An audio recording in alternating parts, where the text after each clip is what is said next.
Sergeant Connie? Ready? Yes, sir.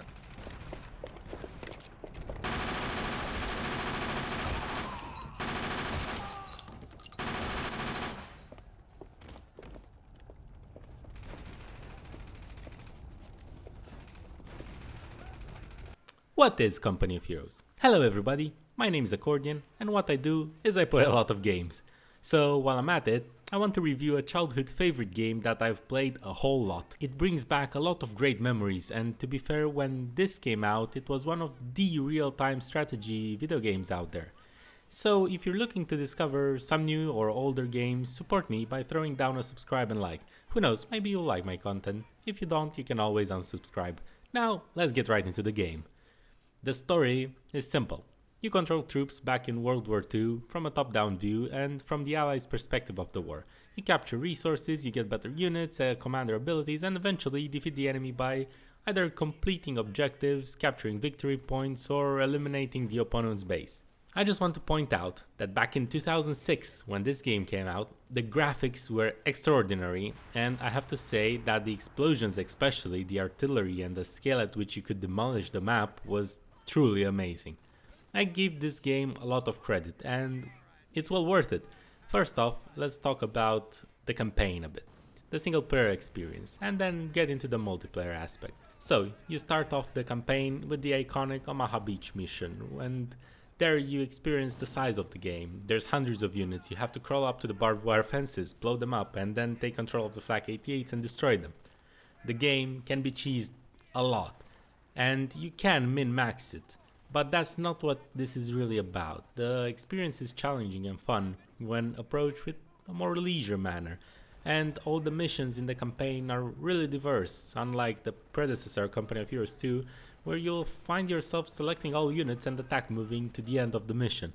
You defend objectives, you fall back, you reform defensive lines, ambush troops, sneak your way into compounds, and if you fail, there are legitimate punishments. There are a lot of different approaches to missions, and whilst the objective might be to go attack X point, if you choose to go in a straight line, attack moving units, everything will be very hard for you. You'll have a hard time. However, if you approach from the flanks, if you preemptively bombard areas before attacking, you set up and prepare, you will get the immediate satisfaction of blowing up a lot of Wehrmacht. I can't emphasize enough, the artillery and the explosions and the sheer scale of destruction is what made this game for me back in the old 06. The single player is great too, mainly because you can create your own game modes with the game. Sure, you can get some cheating AIs to fight you, and yeah, you will beat them. But afterwards, the game starts looking at... Sure, you can get some cheating AIs to fight you, and yeah, you will beat them.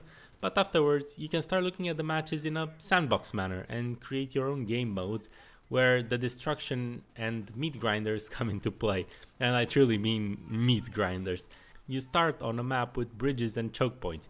You put yourself against 1, 2, 3 AIs that cheat, and you create the best possible defense and try to hold as long as possible, or until you get bored. The next step is to try out the multiplayer, and I have to say, the game, being out since 2006, has been turned inside out. Everybody knows the absolute most effective unit timing, combination, positioning, and unlike the single player where min-maxing isn't really that big of a thing, here everything is cheesed out. It still is fun, but I feel that Company of Heroes 2, the sequel to this, is just a whole lot better. If you could combine the single player campaign of Company of Heroes Legacy with the multiplayer of Company of Heroes 2, that would be like the dream RTS for me. But oh well. Now, a game that is almost 14 years old is gonna bear a question with it. Is it dead? Well, if you want to play competitively, yeah, definitely. The game's dead, kaput, over. But if you want to experience the story, the campaign, derp around in single player, or even have a bit of fun with the game, it is definitely a great game to have. It doesn't have the community of StarCraft Brood War, for example, but it has some really good gameplay hours out there. However, like any game, it needs a grade and review, and given the campaign missions, the really good pool of maps, that grade is gonna go up. But due to its age and the lack and difficulty really of finding multiplayer games, especially if you're a new player, the grade's gonna go down a bit. In the end, Company of Heroes 1, the Legacy Edition, deserves a solid 8.5 out of 10. It is a fun game that kind of aged like wine. The game currently is 13 euros on Steam. Whenever it will be on a big sale, I think you could grab it for a real good deal and have an RTS that you can actually enjoy. Thank you very much for watching this video. I will continue checking out games and giving them these sort of reviews. If you like them, help me out by giving me a subscribe down below. It is free and maybe you will discover some new or even older games that you will enjoy in the end. Are you curious about the game? Want me to check it out? Write a comment down below telling me what you're interested in. Now, that's that. Have a great day folks and see you in the next video.